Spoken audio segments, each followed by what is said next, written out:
Guys, and welcome back to this channel. In this video I'll be showing you guys how you can make a Google document public.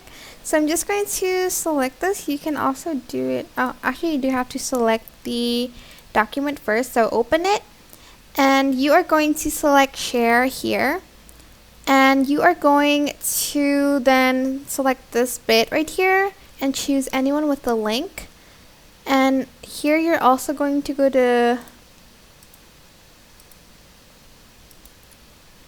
viewer and just choose viewer. So if you want people to be able to edit that too, you can choose editor, and if you want other people to comment on it, select commenter, but I'm just going to choose viewer for this one so I can publicize the Google Doc and people can only view the Google Doc.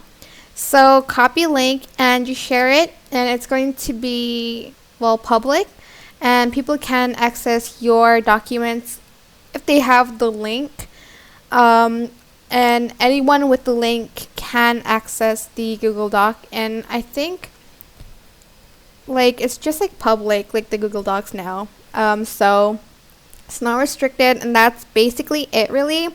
I hope this tutorial was helpful for you guys. Don't forget to like, comment, share, and also subscribe to this channel if you haven't done that already. If you have any questions, just leave it in the comment section down below and I will try my best to answer them all for you guys. If you found this video helpful, please click the thanks button above the description box down below. Thank you so much for watching. Bye!